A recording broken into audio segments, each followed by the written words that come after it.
to do a little bit of thinking for 2025. So I think it's time to do an old school mind map. And I'm not saying that 2025 system will be selected at this point, but the hobonichi launch is just around the corner, and I want to just put some boundaries in place because after that comes Traveler's Notebook launch, and then a lot of indecision and switching things up again in preparation for next year. So I just wanted to kind of think through, what have I learned this year so far? What do I think I need for next year, from like types of things I need to track and plan for? And then from there, are there any things I want to just tell myself no? Are there things that are a better bet? And in general, I don't necessarily want to buy duplicates for next year. We are purchasing a home, hopefully, and moving again. So the less items I have sitting around my house just to get moved, the better, and the less frivolous spending we do as we're gearing up for that purchase, also the better. We're gonna be tightening our purse strings quite a bit. So I think what I want to do is, when I do these, they're kind of off the cuff, so I'm sorry they're not quite as like a polished video, but I think I want to do lessons learned from 24. So things I learned this year that I don't want to forget moving into next year. 2025 life. So what do I need to plan for? Maybe that's different than this year. Rules for myself. I like the word boundaries. So what are my boundaries? I think if I have any goals, I'm going to tuck them under there. I'm sure I'll think of other things, but I think that gives us a good starting point. So, lessons learned from 2024. I need a planner that fits in my purse. Every time I try and have something larger. Now, I will say, if you've been following me along the summer, I did find a bag that does fit personal size, so that kind of is eliminated, and 8.5 fits in there as well, but it's not my favorite bag. My daily carry, I think, needs to be a weeks or smaller. Another thing that I learned this year is having an archive again and not letting my archive be a planner. So I have been dipping my toes back in something else. The last video we talked about, I was thinking I was going to move into the Midori MD Codex or the A6 Techo, and I've since kind of gone full circle and I've reverted back to the Hobonichi cousin. So we'll talk about that more. And I'm feeling really settled in that decision. It feels really good to me. So anyway, future Easter egg. So that was something that I learned this year. I need my daily still. Easy to access trackers.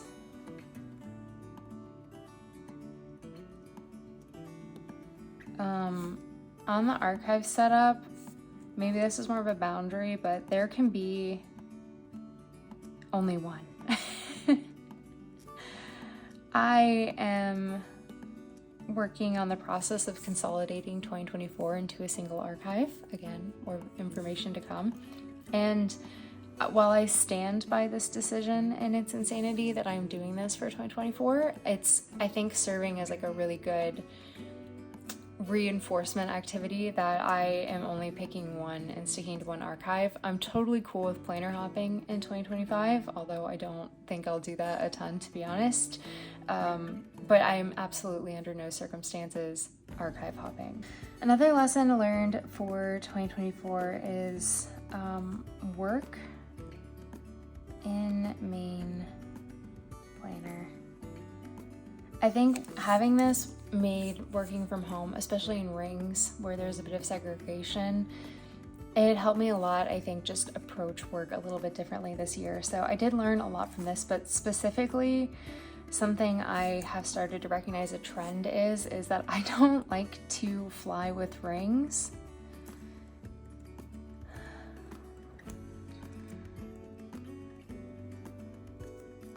every time I traveled for work and I was in a ring planner, I had like a small mental bee over it. And I think a lot of it just comes down to I don't have a designated space when I travel for work. So my backpack is kind of what I'm living out of for the week in the office sense. And if I set my planner out and had to run to the bathroom, there's a lot of personal details just kind of sitting out and about. And honestly, it's the reason I sort of split the journaling archive out in 2020, because 2019 I only used a hobonichi cousin, and I was traveling for work regularly, and I would just be like kind of very hyper aware of where my hobonichi cousin was, because I have a lot of personal details and thoughts and things like that I just don't need my coworkers seeing. So this is kind of a crux here. I've got some ideas. I don't exactly know what it is that I want to do, but I think that this is telling me I either need like a backup separate work planner,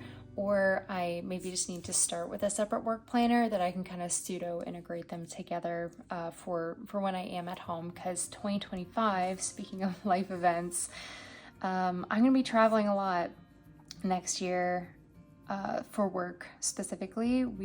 I work in tech development, and one of our projects is going live early February, which means I'm gonna have anywhere from 1 month to 6 months of hypercare. So I will be traveling to this facility on a semi-regular basis. I'm kind of in denial about it. I'm trying to decide if I want to jump ship before it happens, because oh man, go lives they're rewarding, but they suck. So I'm going to be traveling frequently, especially leading up to about the time we're hoping to buy a home too. So it's just going to add a lot of extra stress. So traveling for work a lot, and that I don't like to travel with rings or, kind of having a separate work planner. I think that this is a key decision or recognition point for me for next year. That was something I need to change. Speaking of 2025, I mentioned this, I think, in a previous video. We want to buy a home, which means I really need to be tightening our budget. So what a system costs me overall for maintenance or temptations, therefore, in specific sizes is something I want to be contemplating. I also need like project room for this. Like lots of notes. I'm sure that I'm gonna need to thread together, or like a section dedicated, maybe even like a small field notes or something. I'm getting into the ideas portion, which I wanted to kind of avoid until I got to the end of this. We are buying a home, which also means we are moving once more. And what I learned in 2024 for moving is that, again, I found organizing leading up to the move. Rings did a great job. The execution of the move, because we drove and moved ourselves cross country from Atlanta up to Minnesota, Rings was not it. I think once I'm in a emotionally stressful situation for me personally, I don't, maybe it's the symbolism of it or the metaphor, but I think I just need something more than 6 metal rings holding my life together. I think I need the security of a bound book, because anytime I am remotely stressed, rings just feel so like, it doesn't quite do it for me. I need like my emotional support bound book. So that's going to be another one. So things I learned from moving that my planner needs to handle is like packing lists, to kind of break up actually packing up my home. We did donation and selling, and we're not moving cross country. So I think in general, the move is going to be a little bit easier. We're hoping just to buy a home kind of in our area. So maybe across town. I don't think we'll move more than an hour away. So it's just going to be packing things up, making sure we have a rental van, getting it across. So a lot less like route planning and things to coordinate. And we have just moved recently, so I don't envision us getting rid of a lot of furniture unless the house that we buy just isn't going to fit some of the things that we currently have. But we're in a pretty small 2-bedroom apartment, so I imagine everything will fit. It might just be stylistic at that point, and we'll have just bought a house, so we'll be dealing until the budget allows for different furniture. So I think the moving I'm a little bit less worried about, other than, again, I didn't really care for rings in that sort of emotional, stressful situation. And I think between that and traveling for work, I'm kind of projecting emotional, stressful situations, but I don't necessarily want to select my system based on that either, because I haven't been there, and warriors suffer twice. So if a system works better for me, you know, outside of that, then I feel like outside of that hopefully is my norm for 2024. So I don't want to catastrophize before I get there. So, okay, rules and boundaries. We talked about single full year archive. This might be another lesson learned from 2024. I used an A6 hobonichi avec in 2023, and I did pick up the avec again and dabbled in that a little bit for 2024. And from a purely archiving perspective, like how they sit on my shelf at the end of the year, it is not it for me. I just want a single book. So I'm going to be going for a full year archive next year, so that, and only one of them, there can be no others, because I do not want to spend 2 months consolidating like I'm currently in right now. So, and I might sound angry at myself, but I'm lovingly frustrated. I also, let's see, boundaries for next year. I think one thing I'm just going to put out here, no travelers notebooks, because as much as I loved them in years past, I find that especially around the budgeting section, travelers notebooks really trigger my gotta catch them all gene, and before I know it, I've spent way more money than I'm comfortable with, especially with next year's tightening budget to kind of get some extra buying power. There can be no travelers notebooks. I have a lot of things in my home already. I'm probably gonna look to destash a lot of those items. I just put a bunch of ring covers up actually that I'm destashing over on my Patreon. Just starting to kind of think about making room and condensing and not bringing new things in as much as possible. So I'm calling it now no travelers notebooks. It's not that that system isn't great and I don't enjoy it. It was really fun for me in 2022 and 2023, but the way they sit on my shelf, and it's not that full year bound book that I'm looking for from an archiving perspective. And even though it might fit the bill on a portable planner, it's one of the more expensive systems for me because of the type of inserts that I prefer. They just add up quite quickly, and then I'm tempted to look at accessories. So just for myself, probably some deeper work to work on that, but just for next year, I'm calling travelers notebooks off limits so that I don't kind of dip my toes into that. And yeah. It's sort of a shopping for a fantasy self situation, because I associate travelers notebooks with people that I admire, and a specific subset of people that I admire for being like artists or travelers, and I can be an artist and a traveler without that system. So I just want to kind of, you know, be more true to me for who I am now versus who I think I want to be. Being in a specific planner isn't going to turn me magically into someone else. So that's kind of what I mean by fantasy self on the no travelers notebooks. So there is that. Single full year archive, no TN. Another boundary for myself is no planner covers. So no matter what I select, I am not going to be purchasing any new covers for 2025. Especially, I'm putting myself on a Vanderspec ban. I got a handful of Vanderspecs this year, and many of them I ended up letting go of because I was in love with the idea of a particular color or leather, and then the realities of maintaining that crashed upon me. And I do have some covers that I really love from this year that I picked up, but it just, again, thinking through next year, custom Vanderspecs are just absolutely not in the budget. So that is something that I want to definitely put in place for myself. Another, I guess, rule is that I want to keep my journaling. I have been journaling in field notes. I do not know where it is right now. Let me grab it.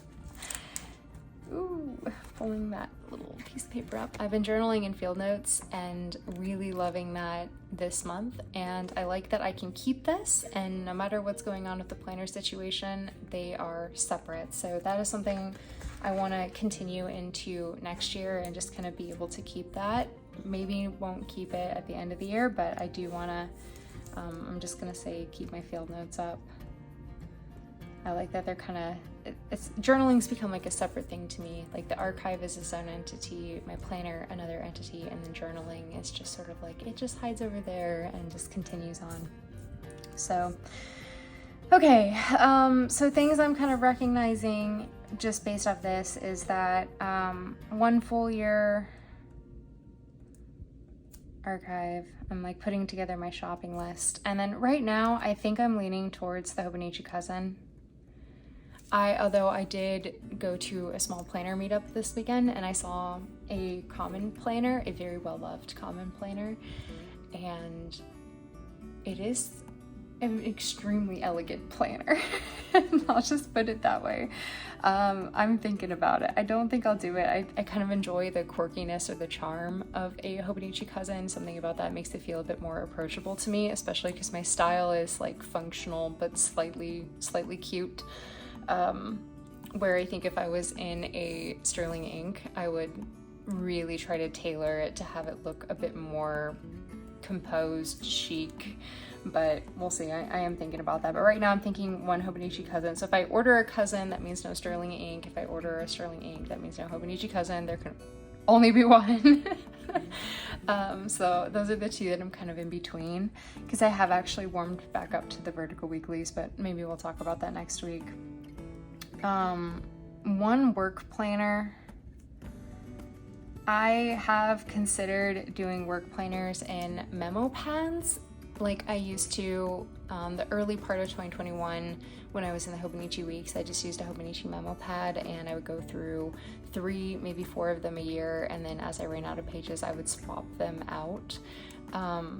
Just because they're easy to travel with, but they're kind of a pain to write on if I'm not sitting at a desk, and I cannot guarantee myself a desk at work. So I'm kind of thinking I will get another standard size Hobonichi weeks, which is what I've done for the last 5 years, and I dip in and out of it as needed, but I do prefer that when I am traveling, and since I'm going to be traveling a ton, I think it's just something good to have in my back pocket.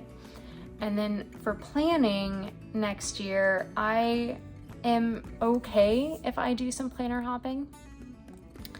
I don't necessarily want to hop around to more than 3 different things. I think if my archive is consistent, then it really doesn't matter what I'm planning in, but thinking through a move and buying a home and traveling for work and, you know, what 2025 has in store for me, I think planner hopping is really just going to take away from my sanity and being able to balance the shop and YouTube and Patreon and the other things that are a part of my regular routine on top of these things kind of being the big projects for next year. So I do want to limit planner hopping, but I don't want to take it off the table because that's just who I am as a person, as somebody who likes to experiment with planners and try new things, and that's how I progress in my planning. I would not have gotten to the system that I'm at and the way I flow information that works for me so effortlessly if I wasn't willing to experiment with some things. So my top contenders for next year would be rings again, pocket. I think if I have a standard size Hobonichi weeks for work, I could still do a little bit of work planning in here if I wanted to, or pull this section out and then move into a completely different notebook. I have several covers. I've got a lot of paper to use up still. I've got all the tools I need. I don't think I would keep any of the pages. I would just kind of rely on my archive to be my single book. So that would be great. But the only thing I'm a little bit worried about with rings is the cost. And I think if I avoid the no cover rules, things aren't so bad. But at this point in the year, from November of 2023 through to now, so by the time this goes live, September or early September of 2024, we're about at 9 months, right? September, October, November, nine months. And in that 9 months, I have spent, I just looked this up the other day, I've bought 4 reams of paper. at, I'm rounding up to 20 a piece, so that's $80.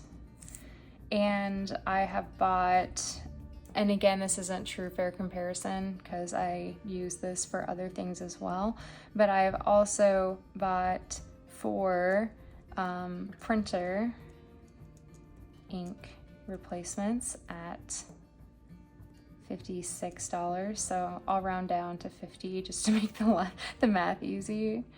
So, you know, depending on your rounding, so that's $280, so we'll round up to about $300 for rings.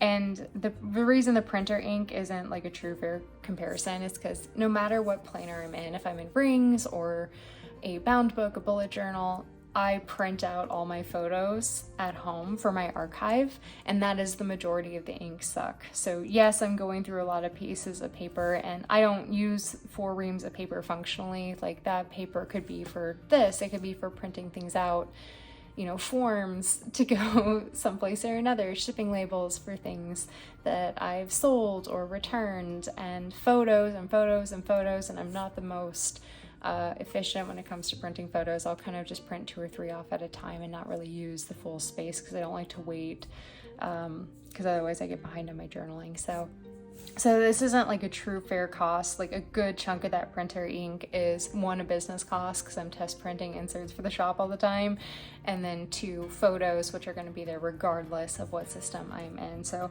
maybe it's half of that, but I didn't keep super good track of it. I just went and looked at how many things I've tagged to the printer budget so far in the last 9 months, and that was roughly what it kind of came down to and what the costs were. So rings is probably between that and if I get any kind of custom cover, although I'm putting the boundary in place that we're not going to do that, it can be a fairly expensive system. But I will also say that I think rings is my most efficient system. I have accomplished the majority of my goals for 2024, and I attribute a huge chunk of that to being in rings and the habit tracker section and really helping me with my object permanence. And it's a fun activity to create inserts, and honestly, printing and cutting isn't as much of a chore as I think people, for me personally, it's not a chore. It's like an hour of work once a month, and I find it meditative. Now, because I'm going to be traveling a lot more, finding an hour a month that could be spent filming a YouTube video or doing videos specifically for Patreon or working on new releases for the shop, or drawing or something like that, playing a video game, that, you know, that time could maybe be spent elsewhere, but I don't think I'm going to fully step away from it. I think I will set up a rings for next year just because I think, like, thinking through buying a home, moving, and all this kind of stuff that's on my horizon for next year. It fits in my purse. It is really efficient for me. It gives me easy access to my trackers. It gives me all my dailies, and it has been I think it can tackle projects extremely well. But I think what I did mention is anytime I travel, rings kind of falls apart. So I think just going in and being like, I'm gonna do rings,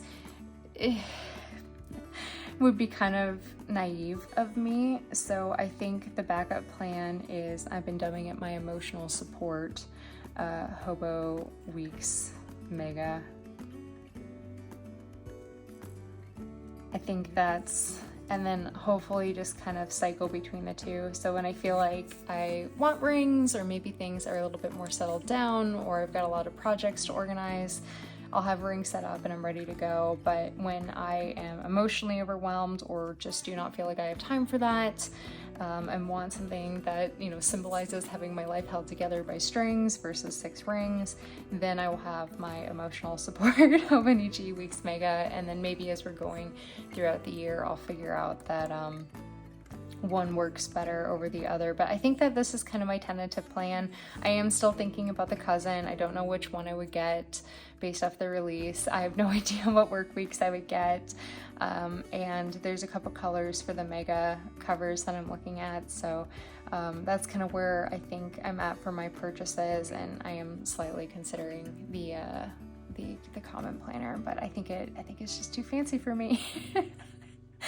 but we'll see. So anyway, hopefully this was helpful for you. Maybe some questions I asked might be good for you to reflect on. I am by no means declaring this my 2025 system. I've got a lot of time, but that being said, is if I make a purchase on September 1st, which I'm not sure I'm going to be able to because I think I'm at a wedding during launch time, but I don't want to buy any alternatives, so maybe that's a boundary. No alternatives. So if I change my mind on the cousin, like if I order a cousin and I think I want to go sterling ink, like I need to sell that cousin before I can buy a sterling ink because I don't want to have alternates in the house, because that I find is a big trigger for my own planner hopping. It's not necessarily that anything is wrong with my system, but it's just I've got access to that other system and I see a couple posts here and there that spur my my idea portion of my brain, and then before I know it I've set it up just because I have access to it in the home, not necessarily because I needed to switch. So anyway, no alternatives after purchase in the home.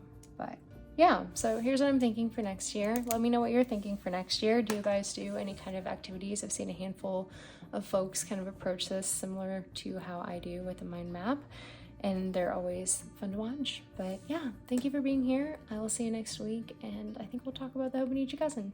Bye.